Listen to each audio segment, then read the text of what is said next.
बिस्मिल्लाहिर्रहमानिर्रहीम। अस्सलाम वालेकुम। कैसे हैं? उम्मीद करते हैं आप ठीक होंगे। Welcome to hot food point. आज हम बनाने जा रहे हैं बहुत ही मज़े का ड्रिंक, तरबूज का शरबत बनाने जा रहे हैं। तरबूज का जूस जो घर में बहुत ही आसानी से कम टाइम में बन के रेडी हो जाता है और बहुत ही ईजी बन के रेडी होता है। चलिए आइए आपको बताती हूँ इसका बेस्ट तरीका कौन सा है बनाने का। अच्छा, तो तरबूज का जूस बनाना बहुत ही ईजी है। ये स्किन को फ्रेश भी रखता है और स्किन को टाइट भी रखता है और बहुत हेल्पफुल होता है। अब हम सबसे पहले जो तरबूज की कटिंग कर ली है और अब हम इसको जग में ऐड करेंगे। अच्छा, तो तरबूज जो है वो जग में डाल दिए। अब कुछ जो जायका बनाने के लिए हम कुछ चीज़ें ऐड करेंगे, वो है ब्लैक सॉल्ट यानी कि काला नमक, और थोड़े से जो है चंद धनिया के पत्ते डालेंगे।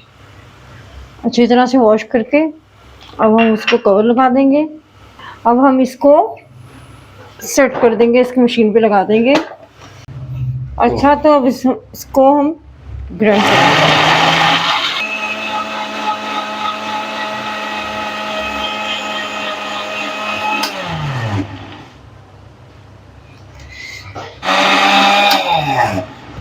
अच्छा, तो अब हमारा जो जूस है वो ग्राइंड हो चुका है। अब हम इसको ग्लास में डाल के डिश आउट करेंगे कि मेहमानों का आगे सर किस तरीके से करना है। जी, हमने अपने जो जूस है जो रेडी करके हमने गिलास में जो है वो डाल दिया है। देखिए कितना खूबसूरत लग रहा है। गिलास में डालने से पहले हमने इसको स्ट्रेन कर लिया था ताकि इसका जो गुद्दा सा था मुंह में आता है, अजीब सा लगता है, इसके सीड्स भी अंदर रह जाते हैं। उसको स्ट्रेन करके फिर हमने गिलास में आइस क्यूब डाले और उसको डिश आउट कर दिया।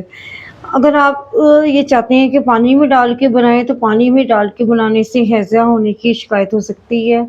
आप पानी के बगैर बना के पिए और इसकी पूरी तवानाई हासिल करें। मैदे जिगर की गर्मी को दूर करने के लिए बेहतरीन है और गर्मियों में बहुत ही फ़ायदा देता है। अगर आपको मेरे ये जूस बनाने का तरीका पसंद है तो प्लीज़ मेरे चैनल को सब्सक्राइब कीजिएगा, बेल आइकन को दबाइएगा, कमेंट्स में ज़रूर बताइएगा कि अगर आपने इस तरह से जूस बनाया है तरबूज़ का तो आपका कैसा जूस बना है। अपनी दुआओं में याद रखिएगा। मिलते हैं एक और नई ड्रिंक और रेसिपी के साथ। अल्लाह हाफिज़।